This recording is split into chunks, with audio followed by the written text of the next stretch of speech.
एक middle class लड़की के ख्वाबों का राजकुमार सफ़ेद घोड़ों पर चढ़कर नहीं आता। वो तो बस यूं ही गलियों में मिल जाता है। मैं एक अनाथ लड़की थी। अनाथालय में पली बड़ी थी। 10वीं के बाद से ही पढ़ाई के साथ साथ पार्ट टाइम नौकरी भी करने लगी। पढ़ाई में मैं औसत थी। तन्हाई और दर्द तो जैसे कभी ना जाने के लिए ही मेरे जीवन में आए थे। वैसे तो कई क्लासमेट थे मेरे, पर शायद मेरे दर्द को मुझसे अच्छा कोई महसूस नहीं कर सकता था। जिस लड़की की ना माँ हो, ना बाप हो, ना कोई बहन और ना कोई भाई, उसके लिए ज़िंदगी एक सज़े से कम नहीं होती।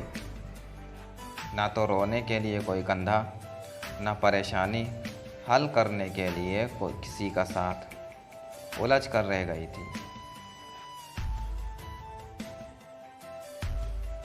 मैं अपनी बेकार सी ज़िंदगी में ना तो मुझे किसी से प्यार था और ना मुझे किसी का इंतज़ार था, लेकिन वक्त को कुछ और ही मंजूर था।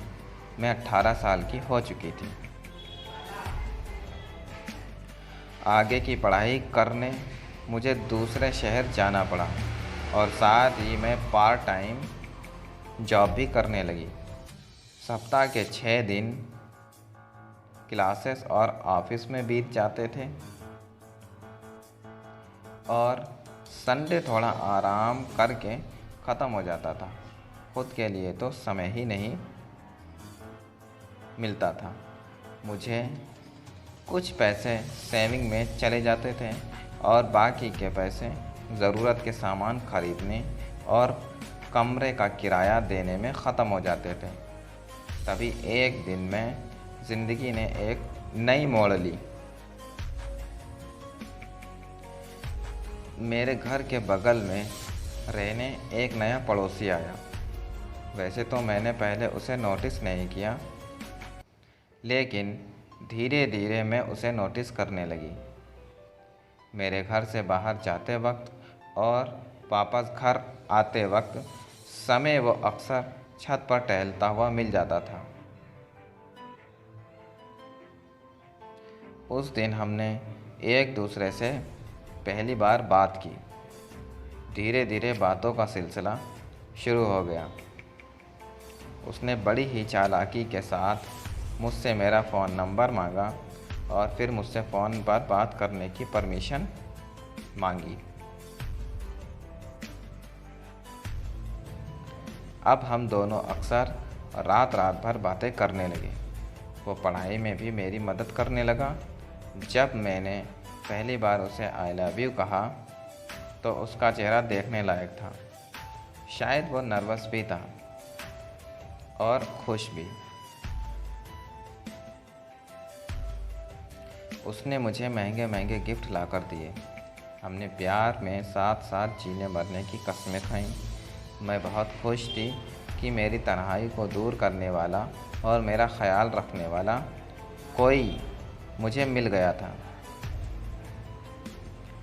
मैं सपनों की दुनिया में रहने लगी और अपने आने वाले सुनहरे कल के अपने बुनने लगी।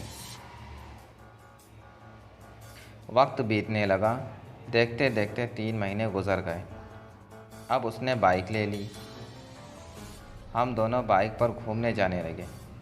पर कहते थे ना कि प्यार अंधा होता है। उसके प्यार में मैं इतनी अंधी हो गई थी। मैंने उसे पहली बार किस किया। मैं बहुत खुश हुई। एक दिन वो मुझे बाइक में बैठाकर शहर से दूर ले गया।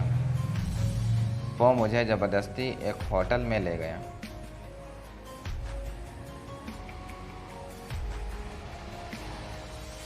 और फिर उस दिन कुछ ऐसा हुआ जिसने प्यार से भरोसा ख़त्म कर दिया और ये भी बता दिया कि एक माँ अपनी बेटी को इस दुनिया में जीने के लिए जो बातें सिखाती हैं, वो बातें कितनी ज़रूरी होती हैं।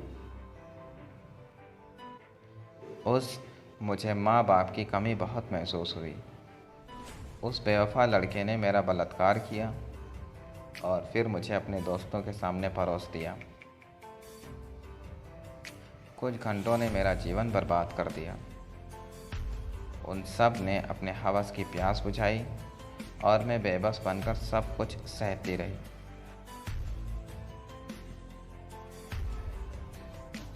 मेरा सब कुछ लुट चुका था और अब मुझे जीने की कोई इच्छा नहीं रही थी। वो मुझे बाइक पे बैठाकर वापस घर की ओर बढ़ चला। मुझे समझ में नहीं आ रहा था कि मैं अब क्या करूं। जब बाइक पुल के ऊपर से गुज़र रही थी तभी मुझे ख़याल आया क्यों मैं नदी में कूद जाऊं। नदी वैसे भी पानी से लबालब भरी हुई थी। शायद मौत मुझे बुला रही थी और मैं भी मौत के आगोश के सामने को बेताब थी।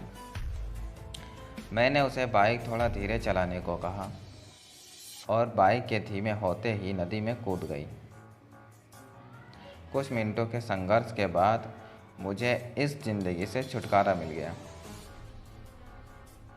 शायद मुझे अंधा प्यार नहीं करना चाहिए था और मुझ में इतनी ताकत होनी चाहिए थी कि मैं उन दरिंदों से खुद की इज्जत बचा पाती। काश मेरी भी कोई माँ होती जो ज़िंदगी के कदम कदम पर मेरा साथ देती। शायद परिवार का साथ मिलता तो मैं कोई गलत कदम नहीं उठाती। किसी का सच्चा साथ मुझे मिलता तो मैं भी आज ज़िंदा होती। या फिर गलती इस समाज की है जिसने स्त्री को इतना कमज़ोर बना दिया कि वो किसी से अपनी रक्षा भी नहीं कर सकती। Moral message of the story: प्यार कीजिए लेकिन प्यार असली है या नकली ये पहचानने की भी क्षमता रखिए। किसी को भी अपना तन मन सौंपने से पहले अच्छी तरह सोच लीजिए। ये मौलिक कहानी आपको कैसी लगी ये हमें ज़रूर बताएं। आपके सलाहों और सुझावों का हमें इंतज़ार रहेगा।